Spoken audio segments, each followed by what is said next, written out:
The round of 16 begins at Chicago's Soldier Field. Germany and Belgium. It marked the return to international success of the great Rudy Fuller, scoring to give the Germans a lead. But some problems again at the center of the German defense, and this mix-up results in a tying goal by Belgium.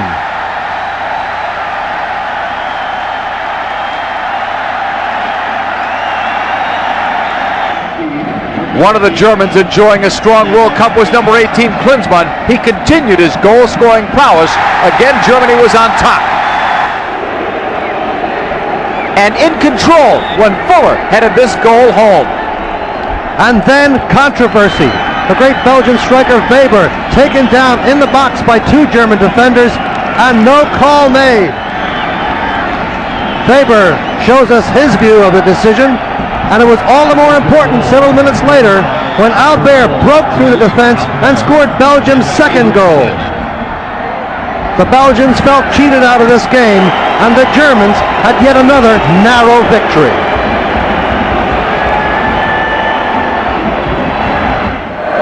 A moving experience for Switzerland in the World Cup, but they weren't moving too well here on this move by Hierro, getting by an entire Swiss defense and scoring the first goal of the match for Spain.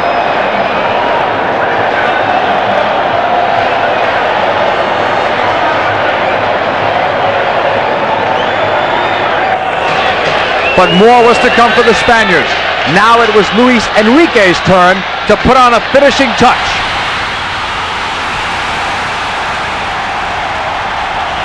Spanish coach Javier Clemente wants no mistakes now, and is in fact rewarded by a third goal, this one from the penalty spot. A 3-0 victory for the Spaniards, who achieved their goal of getting to the quarterfinal. For Switzerland, the end of the dream.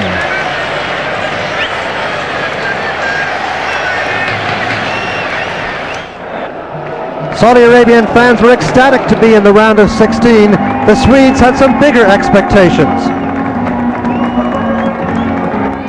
And early on, it was a goal courtesy of Erdalin, as a great ball is served into him, and he gets his third goal by a header in the World Cup.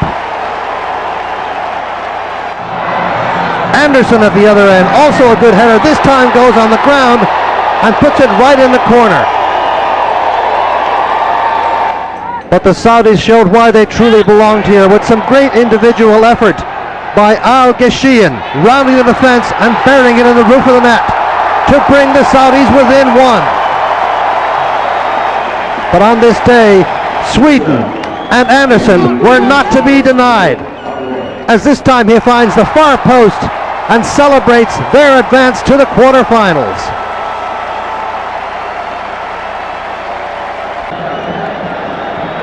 Most people felt this was the best game of the tournament, Romania versus Argentina, and it would be Romania scoring first off this direct free kick by Dumitrescu.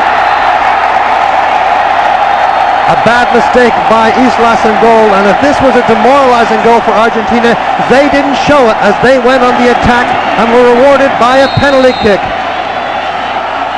And Batistuta gets his fourth goal of the World Cup. But there was more to come from the offense of Romania. Dumitrescu slides by again. It's his second goal. Romania leads 2-1. Make it 3-1 when Hagi, one of the stars of this team, connects. Then more attacking by Argentina. A loose ball.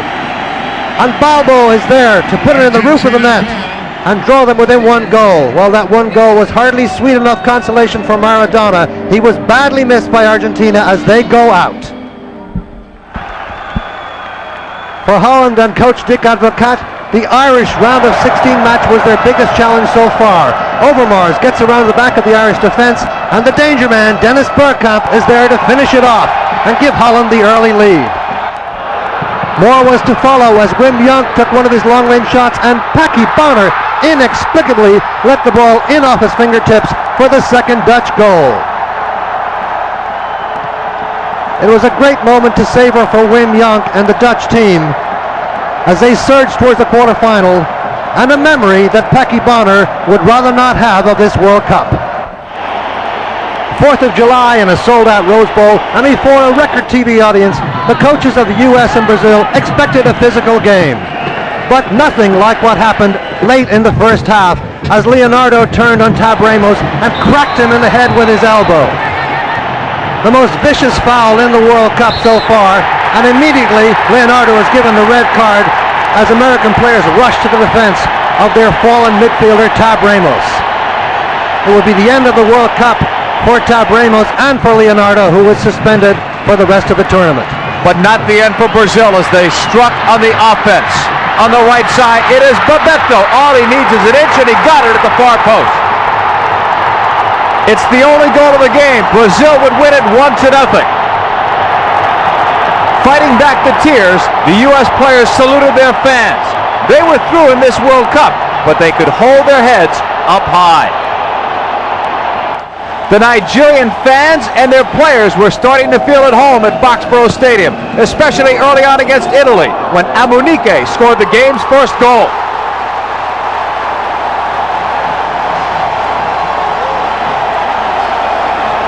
Arrigo Sacchi not happy with his team's efforts, at least not until the closing moments when the Italian hero came into form. Roberto Baggio puts the finishing touches on this goal that would tie it and send it into overtime. The heat was taking its toll. Baggio and others were stretching, knowing that they had at least another 30 minutes. And on this penalty kick, Roberto Baggio sealed the fate of Nigeria. It was the end of the line for this great African team, while Italy rolled on.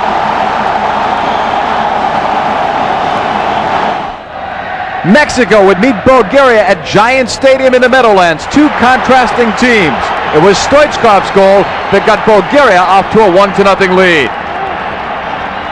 And this was a game that Mexico felt they could win, but they needed a penalty kick to tie it up. In the heat of Giant Stadium, a broken goalpost gave all the players a needed rest. But after 90 minutes, there was still no more scoring, and 30 minutes of overtime did not produce a goal either. So it came down to the first penalty kick tiebreaker of the World Cup, and Lechkov hits the winner for Bulgaria. Mexico is out, and Bulgaria goes on to the quarterfinals.